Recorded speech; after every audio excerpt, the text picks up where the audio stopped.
এই যে সুযোগ সুবিধাগুলো আদিন আমাকে দিতেছে, অন্য কোথাও তো আমি এই সুযোগ সুবিধাগুলো পাবো না।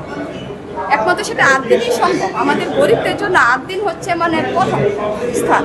আমার সন্তানকে সরকার ফিরিয়ে দিতে পারবে? উনি স্বাস্থ্যমন্ত্রী, উনার উচিত ছিল স্বাস্থ্য নিয়ে দেখা। উনি মানে রাজনীতিকের মধ্যে পড়ে গেছে। মাথা ব্যথা উঠছে, মাথা ব্যথা ট্যাবলেট না খেয়ে মাথা কেটে ফেলাই দিচ্ছে। কারণ আদিন হসপিটালে যে স্যার ম্যাডামরা আছে, আমার বাচ্চার জন্য এটা একমাত্র উপযোগী জায়গা। আমার বাচ্চার যে রোগ, এটা অন্য কোথাও চিকিৎসা হয় না। হয়তো এবার কেয়ারে হয়, ওখানে আমি দেখাই, কিন্তু এবার কেয়ারে খরচ বহন করার মতন তো আমার সামর্থ্য নেই। আদিন হচ্ছে মানে আমাদের গরিবদের জন্য স্বল্প মূল্যে বিশাল বড় চিকিৎসা, উন্নত মানের চিকিৎসা, যেখানে আমরা 200-300 টাকা দিয়ে পর্যন্ত ভিজিট দিয়ে আমরা ডাক্তার দেখাতে পারি। আমার মনে হয় না অন্য কোথাও বাংলাদেশের কোথাও আছে এরকম হসপিটাল যে বড় বড় প্রফেসর 300-350 টাকা দিয়ে দেখানো যায়। তো সেক্ষেত্রে দিন হচ্ছে আমাদের আস্থার জায়গা। তারপর আমরা ফ্রি বেডে থাকতে পারতেছি, শিশুদের ফ্রি বেড, খাবার ফ্রি, হচ্ছে যে আপনার ডাক্তার ফ্রি। 300 টাকা দিয়ে ডাক্তার দেখাইলাম, আজকে 1 মাস যাবো ডাক্তার আমার জন্য ফ্রি। তো অন্য কোথাও কি আমাকে এই সুযোগটা দিবে? তারপরে এখানে আরো অনেক সুযোগ সুবিধা আছে। যেমন আমার পাশের বেডে একজন ছিল কিছুদিন আগে, ওর বাচ্চা মানে অনেক গরিব, চাঁদপুর থেকে আসছে, বাড়ি করবে ইচ্ছা, উনি অন্য অনেক জায়গায় চিকিৎসা করে এখানে লাস্ট নিয়ে আসছে। আসার পর এখানে 3 মাস ভর্তি থাকায় চিকিৎসা তো মনে করেন নিজেদের টাকা দা করছে, কিন্তু অক্সিজেন বিল 1 লক্ষ টাকা আসছে। ওনার 1 লক্ষ টাকা দেওয়ার মতন সামর্থ্য নাই। পরে এখানে স্যার ম্যাডামরা জিজ্ঞাসা করছে তুমি কত টাকা দিতে পারবা? উনি 5000 টাকা রাজি হয়েছে। 5000 টাকা দিয়ে ওনার বিল করে ওনাকে বের করে দিচ্ছে। বাংলার মুখে কেমন কোন হসপিটাল আছে 1 লক্ষ টাকা বিল আসে, 5000 টাকা দিয়ে বের করে দেয়, 5000 টাকা বিল নেয়? আমার তো মনে হয় না দিন ছাড়া আর কোথাও আছে। গত বছর আমার 2 বাচ্চা ভর্তি করছে, অক্সিজেন বিল আমার কাছ থেকে 1 টাকাও নেয় নেয় আদিন। তো এই যে সুযোগ সুবিধাগুলো আদিন আমাকে দিতেছে, অন্য কোথাও তো আমি এই সুযোগ সুবিধাগুলো পাবো না। একমাত্র সেটা আদিনই সম্ভব। আমাদের গরিবদের জন্য আদিন হচ্ছে মানে প্রথম স্থান। আসলে সরকার যে সিদ্ধান্ত নিচ্ছে, এতে সরকারের তো কোনো ক্ষতি হবে না। সরকার তো অনেক জনগণের টাকা সরকারে বসে আছে। ওনার বাচ্চা অসুস্থ, উনি লন্ডন নিয়ে যাবে, আমেরিকা নিয়ে যাবে। এখানে যারা কর্মজীবী আছে তাদের সার্টিফিকেট আছে, তারা অন্য কোনো হসপিটাল ট্রান্সফার হয়ে যাবে। কিন্তু আমরা যারা গরিব, আমাদের কিন্তু কোনো জায়গা নাই। আমাদের জায়গা একমাত্র আদিনই।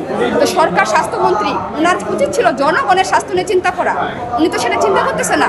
উনি মানে কি চিন্তা করতেছে উনি জানে, ওনার ভিতরটা তো আমরা করতে পারবো না। ওনার চিন্তা ভাবনা ওনার কাছে, কিন্তু আমরা জানি আদিন বন্ধ হয়ে গেলে আমাদের গরিবদের জন্য অনেক কষ্ট হয়ে যাবে। এখানে একটা সিজার করা যায় মাত্র 20 থেকে 30 হাজার টাকা দা, যেটা অন্য হসপিটালে 50-60 হাজার টাকা হয় না। আমি 1 মাস যাবৎ ভর্তি আছি, শুধু ট্রিটমেন্টের খরচটা আমার, আর সম্পূর্ণ সবকিছু ফ্রি।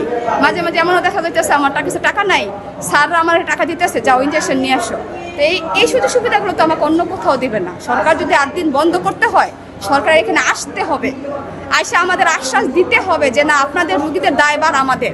এখন আমাদের বাচ্চার অক্সিজেন চলে, আমরা যদি বাচ্চাগুলো নিয়ে বের হয়ে যাই, বাই চান্স আমাদের বাচ্চার একটা ক্ষতি হলে এটা কে দায়ভার কে দিবে? আমার সন্তানকে সরকার ফিরিয়ে দিতে পারবে? উনি স্বাস্থ্যমন্ত্রী, উনার উচিত ছিল স্বাস্থ্য নিয়ে দেখা। উনি মানে রাজনীতিকের মধ্যে পড়ে গেছে।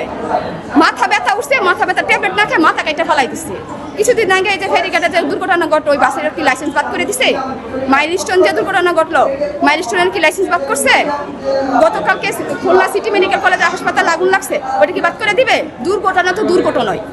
হ্যাঁ, ওনার স্বাস্থ্যমন্ত্রী, সরকার যাই বলেন, প্রধানমন্ত্রী, ওরা হসপিটালের প্রতি স্টেপ নেই যে তোমাদের ত্রুটির কারণে এরকম হয়েছে, তোমরা এগুলো স্টেপ করো। তার মানে তো হসপিটাল বন্ধ করা তো কোনো সিদ্ধান্ত না। মাথা কাইতে ফেলে দিলেও কিন্তু সমাধান আসে না। ওদের তো সমস্যা নাই, ওরা তো ভোগান্তিতে ভুগবে না। ভোগান্তিতে ভুগবা আমরা সাধারণ মানুষ, যারা আমরা ল্যাবেডে এবার কেয়ারে যে চিকিৎসা করতে পারবো না, শিশু হসপিটাল তো যে সিটি পাবো না, মাওতাল যে সিটি পাবো না, তাহলে আমরা কই যাবো? উনি 6টা বাচ্চা মারা গেছে, এটা মানে খুব একটা মর্মান্তিক দুর্ঘটনা। এটা মারা গেছে, কিচ্ছু করার নাই, কিন্তু 6টা বাচ্চার মা কিন্তু বলে নাই, বাবা কিন্তু বলে নাই স্যার যে আমাদের 6টা বাচ্চা মারা গেছে, দিকে আমরা 6000 বাচ্চার প্রাণ নিয়ে নেন। এখন যদি আমরা বের হয়ে যাই, আমাদের বাচ্চাদের প্রাণ হানি হবে না, এটার কোনো সার্টিফিকেট দিতে পারবে সরকার?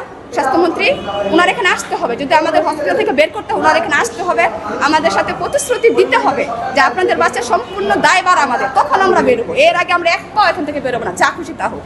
হসপিটাল বন্ধ করে দিলে কর্তৃপক্ষের কিন্তু কিছু হবে না। উনি লক্ষ লক্ষ টাকার মালিক, উনি আরেকটা হসপিটাল দিতে পারবে, উনি দেশে বাইরে চলে যাবে, কোনো সমস্যা নাই। ভোগান্তিতে ভুগবো আমরা সাধারণ মানুষ, কারোর কোনো ক্ষতি হবে না। এখানে যারা কর্মজীবী আছে তারা চাকরি পেয়ে যাবে হয়তো 1 মাস 2 মাস, কিন্তু আমরা যারা সাধারণ মানুষ আমরা কোথায় যাব? আমাদের ওই জায়গা দিতে হবে, আমাদের ওই জায়গা সরকার আসতে হবে, স্বাস্থ্যমন্ত্রী দিতে হবে আমাদের ওই জায়গা যে দিন থেকে তোমরা যা যা সুবিধা পাচ্ছ আমরা সেম সুবিধা আমরা অন্য জায়গায় দিব, তখন আমরা বেরোবো। এর আগে আমরা এক হসপিটাল থেকে বেরোবো, এটা আমাদের মানে ওয়াদা, আমরা বেরোবো না, সরকার আসতে হবে এখানে।